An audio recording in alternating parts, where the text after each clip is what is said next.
Praise the Lord.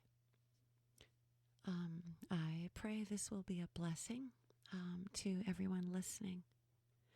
I was reading this article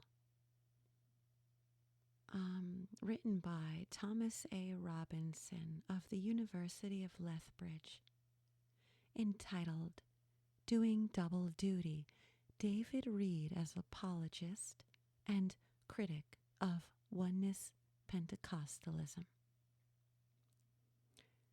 Introduction. The label heresy is a horrible and a handy thing. As distasteful as the label can be, it is a normal and, dare I say, inevitable label in the process of marking boundaries, drawing lines of exclusion, and defining group identity. The term marks the most important boundaries of a group, beyond which a group understands its own identity to be profoundly harmed or compromised. As such, it is a key flag for the scholar in trying to determine how a group perceives its fundamental essence. The term is generally applied by the primary group to a deviant group that once had been part of it or has been identified with it, but which has come to be perceived to have rejected or to have corrupted an essential element of the tradition. Per the Canadian Journal of Pentecostal Charismatic Christianity, 2010, 86-115, a footnote here. Although labels such as heresy or deviant are negative, there is no reason to set them aside.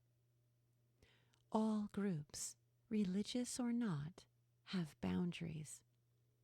Indeed, without boundaries of some kind, it would be impossible to have a sense of group identity. Granted, religious boundaries often make claims to truth, but these are hardly more exceptional than claims made by ethnic groups or political parties. Religions, when speaking of heresy, are simply doing what groups do generally.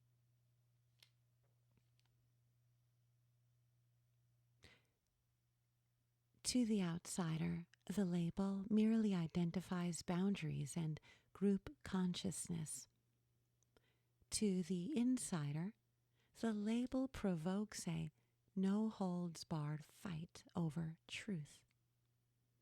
In many ways, it is only from the insider's perspective that heresy becomes something important enough to clench one's fists over. Few individuals move with ease across the boundaries that mark off heresy from orthodoxy, and even fewer are welcomed by both sides after the move has been made. If the move was from the main group to the deviant group, the one who has moved is tagged with the heretic label. If the move was made from the deviant group to the primary group, the label traitor, or worse, is likely to be applied by former friends. One of the largest and most recent Christian groups to earn the heresy label from the larger Christian community, or at least from the part of the Christian community still active in the upkeep of such boundaries, is Oneness Pentecostalism. The principal defect detected in Oneness Pentecostalism relates to its understanding of divinity, or, in the jargon of the group, the Godhead. Most bluntly, Oneness Pentecostals deny the Trinity. They reflect the struggle that Christians have had in maintaining two primary beliefs. First, monotheism, and second, a sense that Jesus was associated with God in a way that no other being was.